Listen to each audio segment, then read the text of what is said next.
right, today we can talk a little bit about holding the whip with your centered seat and your reins at the same time. So a lot of people struggle with holding the whip intentionally. So like the act of just holding the whip will cause them to grip their hand. And what a lot of people will do accidentally is smack the horse in the side without meaning to, because they don't have control over the hand and the whip at the same time.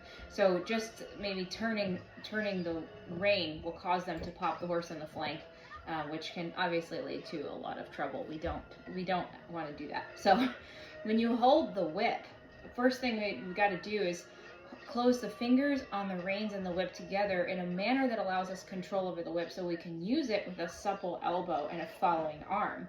Because if you monkey grip the whip, then you're going to cause this whip to bounce back and forth and pop, and you're not going to be able to control the angle of it. So when you hold the whip, you hold your fingers in the reins like normal. So let's take the whip out.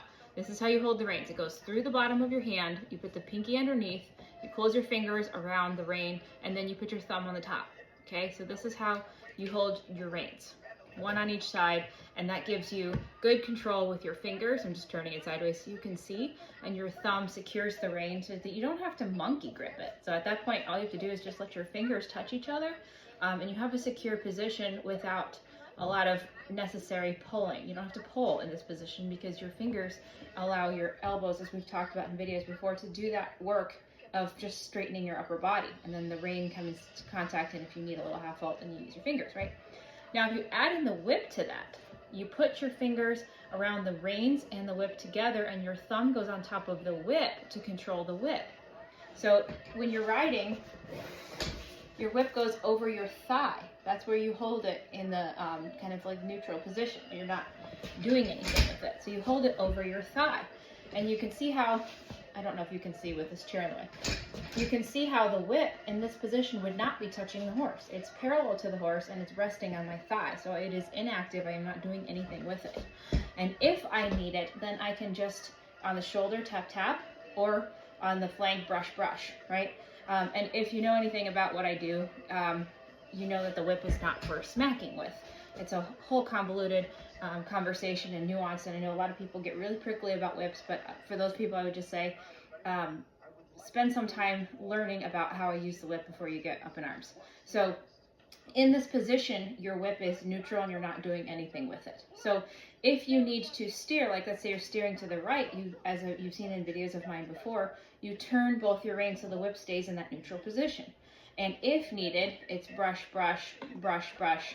Now you have to be very careful when you bring it to the shoulder that you don't accidentally pull that rein upward or backward, because then you would be pulling and tapping at the same time, which would create a clash gait. The horse doesn't know if they're going or stopping. So it's actually going to block the shoulder that you're trying to free. So you give this rein and brush so your hand doesn't come up and down. Like if you don't have good control over your elbow and your shoulder, then you're going to go like you're milking a cow or whatever. It's going to lead to some really jerky aids. So you keep a very supple feeling elbow and you brush, brush, brush ahead of you. And if you know anything about what I do, then you'd know that I have my students practice on moving a balloon forward with the whip to get that feeling of brush, brush, brush, so it's not smack, smack, smack.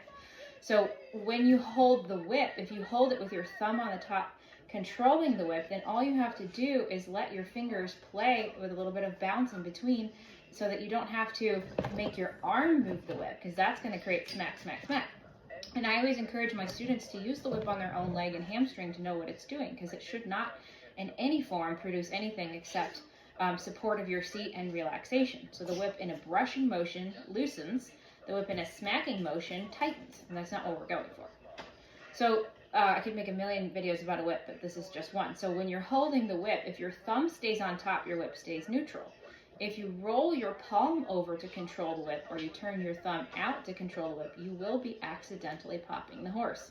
And it will be every stride that you post, you're going to pop the horse. So you're going to not have any control over what you're trying to say. So to have a whip in your hand means you need to have a pretty secure hand and seat.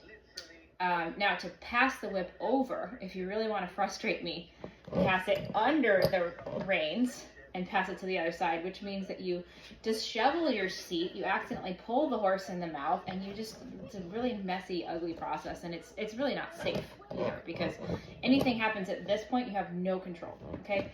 So you're gonna put there's several ways to do this, but here's one.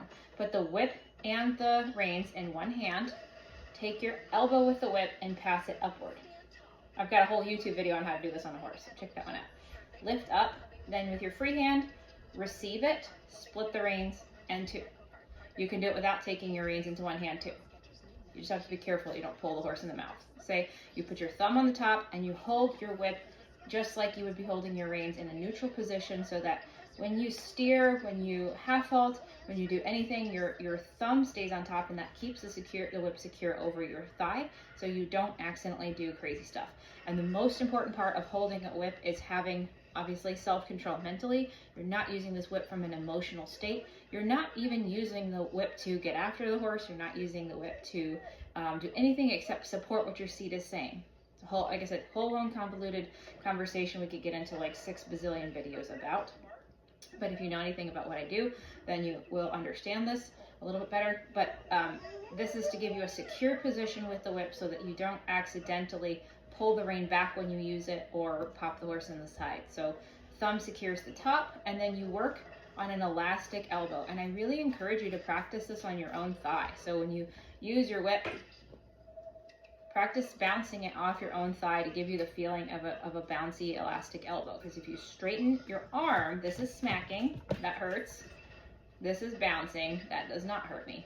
Okay, I even practice this on the back of my hamstring. Keep your arm really relaxed, keep your shoulder, your elbow, your wrist relaxed. That does not hurt me. Okay, so it's all in the technique. This will absolutely, now it stings, okay? So this technique means that you have a like guitar player wrist. You're strumming the whip so that it is not a smack, it is a bounce. And that bounce and that vibration helps you free the shoulder or talk to the part that you're trying to talk to.